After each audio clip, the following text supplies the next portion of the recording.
you wanted Aaron Boone to see if he could shake something out of this team that has been basically dormant offensively. Drop Donaldson in the lineup? He did. He did everything that you asked for, everything that the Yankee fan asked for. He did it all. He tried to do everything. And then when it doesn't work, now all of a sudden it reeks of panic.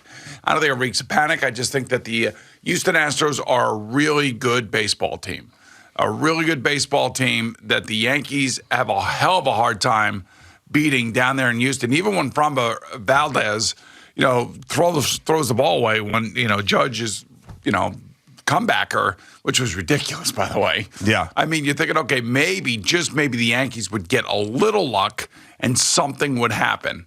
And, it just... Well, it did. I mean, they got 2 runs back. But it never really, manifested itself into anything else. Because why? Strikeouts. And they didn't hit any home runs. Right. So they got the 2 runs back, right. They didn't hit any home runs, and they struck out. So they did get the 2 runs back, but they had a runner on and 1 out, and you had back-to-back strikeouts in that situation with Donaldson and Higashioka right after that. So that inning where you had all the momentum, get another hit, work out a walk, get some more traffic on the bases. You got him on the ropes. All right, it's 3-2 now, and you couldn't capitalize there. And then you couldn't capitalize, obviously, in the 8th inning, and it felt like, I don't know, off the bat, I thought that Aaron Judge, that was a home run. I'd seen enough of those this year, and I know that a lot of those home runs are Yankee Stadium home runs, but I thought he got it. I was like, Aaron Judge got it. There's no doubt that ball is out. And then, of course, right there at the wall, dies, and that was the end of that. Now, Harrison Bader, by the way, I don't know how he reads that in the way that he does and tags up from first. I mean, that is a heads-up play.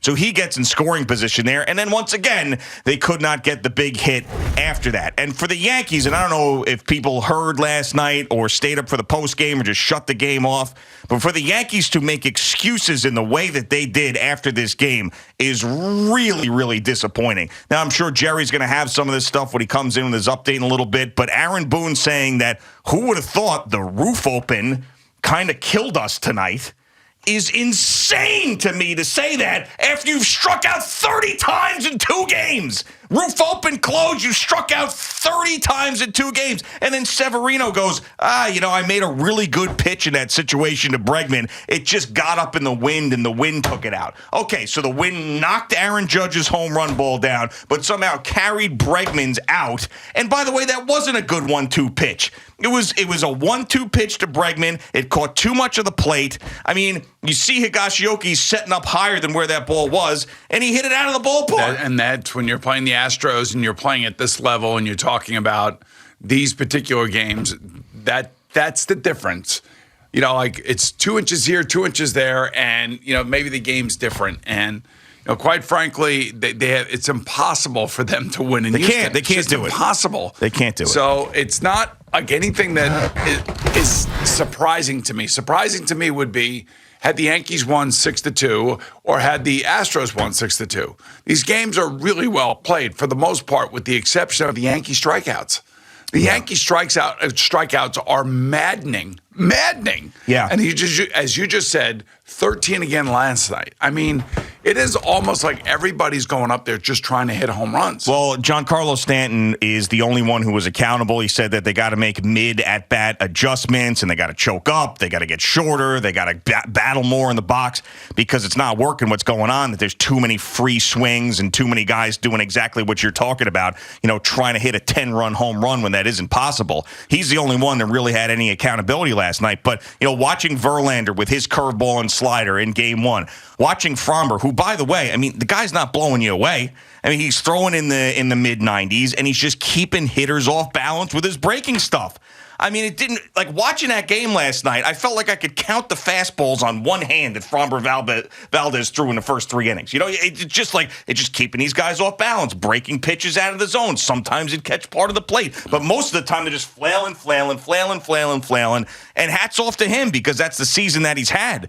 But my God, make an adjustment at some point during the game, for Christ's sake. I'll tell you an adjustment that needs to be made.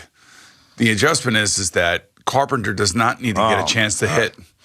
I mean, and it's really tough on him too. And by the way, he's not making any excuses. I mean, he's accepting that he's failed here, and he's failed here the last 3 games, and he is just completely out of whack. And we can all see it. And I don't know what the alternative is. That's the thing. That's the left-handed bench, the bat off the bench. Yeah. And he's going to bring him in, and, he can't hit Presley. He just can't hit Presley. They can't hit Presley. No, it's just not happening. Yeah, I mean, with Hicks being out, obviously Rizzo's another lefty who has already been in the lineup. There was really nobody else left, but I just couldn't and I know that Higashi pinch hits for Higashioka, who, essentially did nothing last night either. He had no shot at the plate. But if I'm Aaron Boone, and I've seen what Matt Carpenter was the first two games, well, the first game of the series, and then obviously that at-bat that he had against the Guardians, I cannot tell him to go put a helmet on. I can't do it. And exactly what we thought was going to happen, happened. He doesn't check swing, actually goes around on a miserable pitch. Yeah, I mean, a pitch that a Major League Baseball player should not even, you spit at that thing. You do not even approach that pitch with your bat, and of course he gets called out. I mean, the ball bounced. 82-mile-an-hour breaking ball that bounced off the ground is what he's striking out to on a 1-2 pitch, by the way. He's completely out of whack, and anybody who's ever played baseball can truly, I guess, empathize with him that, you know what? It's just not there for him. It's just not there for him. And they just keep going to him. It's almost like it's a broken record, and it's frustrating. But there's nothing worse than watching your team just absolutely flail away at pitches out of the strike zone, not be able to make contact, not hit any home runs. And I know that it's frustrating. I sit here and I say to myself, this is exactly kind of like what I expected. Well, yeah. The Astros are a very good team that the Yankees can't beat in Houston. Yeah, I mean, so that they're the Patriots to everybody in the AFC those years.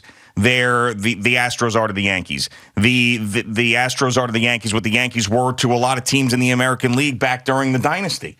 I mean, they're the Bulls to the Knicks, the Astros to the Yankees right now. They're just that team that is better than you are that you can't beat. Especially in their building. Yeah, especially down there in Houston. Now, I mean, you have an opportunity coming back to Yankee Stadium, but, I mean, my Lord. I mean, what makes you think that this team all of a sudden is going to wake up? I mean, that ball is out in Yankee Stadium, last night off the bat, Aaron Judge, so maybe you think, there's some more home runs there and they'll squeeze out a couple of wins, but, I mean, they're going to have to at least win one game, and that's if they win all three at Yankee Stadium, at least win a game in Houston, and I don't think they're capable of doing it. I just don't think that they are. And, oh, by the way, Game 5, you're going to get Verlander on regular rest, and then I think Game 6 would be Fromber again on regular rest. These two guys that just made you look silly the last couple of games. Well, and you're talking about regular rest and all this other stuff, but that goes back to the previous series. Mm-hmm. It all goes back to the previous series for the Yankees and the Guardians. That's right. And it goes back to the previous series where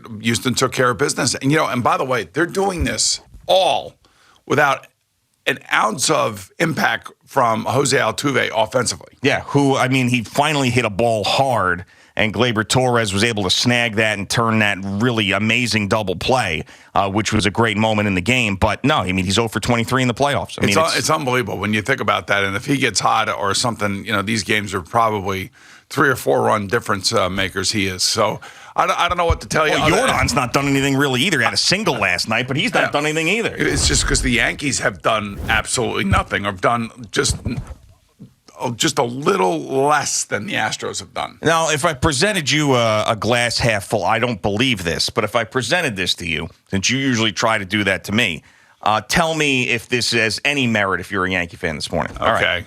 One, Aaron Judge missed a home run that would have given them the lead by, 5 feet? Maybe 6 feet? To me, an out's an out. Okay, so that's not a part of it. Then they did get runners home from third base with less than 2 outs twice last night. They did that. And it was one pitch that ended up costing the New York Yankees last night. So all those things put together as they head back with Cole and Nestor Cortez, can you say that the gap between the Astros and the Yankees is that large when I present it in that way? I mean, the gap is not large at all, except for the fact that the Yankees strike out way too much. Yeah. It's just too many swings and misses, man. I mean, if you're gonna strike out 30 times, you better hit 10 home runs. Yeah. I mean, you're not doing it. And yesterday, that's what they're built for. They're not doing it. And again, you always got to remind people, no Benintendi, no LeMahieu. It's not like they haven't tried to get the right team together. They have. Those two guys are not in the lineup, unfortunately, because of injury. Those things happen. And it's really unfortunate because Severino did pitch well last night. And they did. And they did play good defense last night. I mean, these are good baseball games. They're just frustrating baseball games because of the amount of strikeouts that the Yankees are putting up. That's the thing that's so frustrating to me. If that's my team, and we've had this problem as Met fans. Mm-hmm. Our team was supposed to be playing games like Cleveland plays games. Not a lot of home runs, but a lot of back-to-back singles, take the extra base wherever you can do that. The Yankees are not built to do that. The Yankees are built they're the home run team. They're the team that gets off the bus. Everybody goes, oh my God, look at these guys. And they're just, they didn't hit any last night, and they struck out 13 times. There are moments in games like, Gleyber Torres could come through, sure. Donaldson could come through for sure. Carpenter has chance after chance after chance to come through and hasn't hit. I don't even think he's fouled the ball off. No, I mean, it's been pathetic. And you're right about the frustration. There's nothing more frustrating than thinking your team is going to play a certain way and they do exactly that negatively, meaning that they're not going to hit, they're going to strike out a ton, and they're going to lose. And that's exactly what happened. And that's what we've been saying about the Yankees for the longest time, that they can't hit in the postseason against good pitching, and that's what they've done. Now, the LeMahieu thing, him being out, he's been on this team for a long time, and he would be a huge add if he were to be healthy in this series, which he's not. Benintendi, Brian Cashman went out and got Andrew Benintendi for exactly this reason, and the guy couldn't stay healthy. Well, he also went out and got Harrison Bader. He did, and he's been great. Yeah. He's been great. Defense, and he's another, but he didn't really necessarily get him for his bat. His bat has been awesome. But Benintendi was the guy offensively he's going to work out those at-bats. He's going to have a high on-base percentage. He's going to hit that double down the line. He's not going to be all or none. He went out and got him specifically for this series and to not be an all-or-nothing team, and he's not on the team. So is that making an excuse for Brian Cashman, or is it just providing an explanation as to what team is now going up against the Houston Astros? Well, he tried. He tried to fix the team. He always moves and tweaks around the lineup and the roster in the middle of the season. That's where Carpenter came from. That's where Benintendi came from. That's where Harrison Bader came from. He tried. And, when guys are injured, what do you do? Thank you for watching. Please like, comment, and subscribe. And don't forget to hit the red bell so you're notified when we have new content.